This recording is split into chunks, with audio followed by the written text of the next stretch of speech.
अस्सलाम वालेकुम बहनों, भाइयों और दोस्तों। आज की हम इस्लामी वीडियो में हम मरूफ सीरतुल जिन्नान से माखूज तफसीर सूरह अनम की आयत नंबर 28 की तफसीर बयान कर रहे हैं।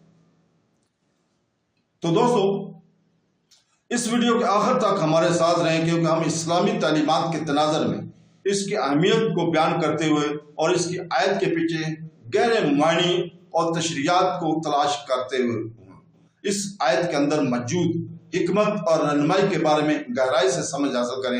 इस आयत की तिलावत हम उर्दू और अंग्रेजी तर्जमे के साथ पाकिस्तानी वक्त के मुताबिक सुबह 6 बजे पूरे 6 बजे कर चुके हैं। इसलिए बराए करम इस वीडियो को अपने रिश्तेदारों, जानने वालों और दोस्तों तक शेयर करें ताकि वो भी इससे मुस्तफीद हो सके। कुरान पाक इस रब्बुल आलमीन का बेमिसाल कलाम है, जो वाहिद मामूद, वाहिद खालिक और पूरी कायनात का हकीकी रब है। अल्लाह ताला ने यह कलाम हुज़ूर पाक सल्लल्लाहु अलैहि वसल्लम पर नाज़िल फरमाया। बाबरकत वही का आगाज रमजान के मुक़द्दस महीने में हुआ।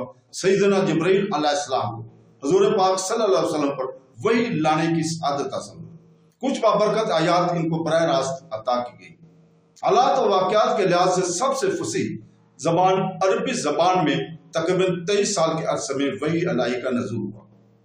रवायत में है कि सूरह अनम हुज़ूर पाक सल्लल्लाहु अलैहि वसल्लम पे उस वक्त नाज़िल हुई जो जब अपनी ऊँटनी के ऊपर सफर कर रहे थे और उसका मुहार हजरत अस्मा के हाथ में थी। बिलाशुबा वो लोग बड़े खुशरूप नस्बत है जो कुरान पाक से मोहब्बत करते हैं और तलावत के साथ इसके ऊपर अमल करते हैं। सूरह अनम कुरान मजीद की छठी सूरह है, जिसमें 165 आयात है। कुरान मजीद में सूरह अल-फातिहा, सूरह अल-बकरा, सूरह अल-इमरान, सूरह निसा और सूरह अल-मैदा के बाद तरतीब से आने वाली ये सूरत वाज़ा मौज़ूआत पर मरकूज है। इसकी रुकू की तादाद 20 है। सूरह अन्नाम के फ़ायद में मुआफ़ी खुशकिस्मती शामिल है। सूरह अन्नाम का नाम इसकी 15 आयत से लिया गया है, जो 136 से शुरू होकर 150 पर ख़त्म होती है। इन आयात में अल्लाह की तरफ से पैगाम की असल फिक्र किलों के बारे में थी। अनम के लफ्ज़ी मैंने अरबी ज़बान में जंग किया। इस सूरह के नज़ूल के वक़्त 70,000 के करीब फरिश्ते इस सूरत के साथ अल्लाह की तस्बीह करते हुए आए थे। यह सूरह अनम के फ़ायद का सिर्फ आगाज़ है। जो कोई भी इस सूरत को पढ़ता है वो 70,000 फरिश्ते इसके लिए दुआ करना शुरू कर देते हैं ताकि इसकी तमाम परेशानियां दूर हो जाए। अल्लाह ताला ने सूरह अनम की आयत नंबर 28 में फरमाया, जिसका तर्जुमा है, पहले बल्कि जो ये छुपा रहे थे वो इन पर खुल गया है। अगर इन्हें लौटा दिया जाए फिर वही करेंगे जिससे इन्हें मना किया गया था, और बेशक ये जरूर झूठे हैं। जैसा कि ऊपर इसी रुकू में मज़कूर हो चुका है कि मुशरिकीन से जब फरमाया जाएगा कि तुम्हारी शरीक कहाँ है, तो वो अपने कुफ्र को छुपा जाएंगे और अल्लाह ताला की कसम खाकर कहेंगे कि हम मुशरिक ना थे।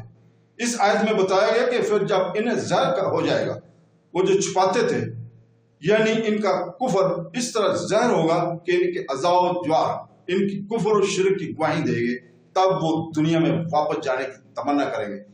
इसी कुफर में वो जा रहे हैं कि काफिर अगरचे दुनिया में लुटाए जाने और ईमान लाने की तमन्ना ज़ाहिर कर रहे हैं, लेकिन इनके ईमान लाने की तमन्ना सच्ची नहीं, बल्कि असल बात यह है कि पहले जो ये अपना मुशरिक होना छुपा रहे थे वो इन पर खुल गया है, और अगर इन्हें दुनिया में लुटा दिया जाए तो फिर वही करेंगे जिससे इन्हें मना किया गया था, और बेशक ये जरूर झूठे हैं। तो दोस्तों, अल्लाह ताला से दुआ है कि वो हमें कुरान पाक पढ़ने और उसको तफसीर के साथ और तर्जमे के साथ पढ़ने और उसको समझने और उसके ऊपर अमल करने की तौफीक अता फरमाए। अल्लाह ताला हमें सुनते रसूल पर चलने की तौफीक अता फरमाए। आमीन सुमा आमीन। अल्लाह हाफ़िज़।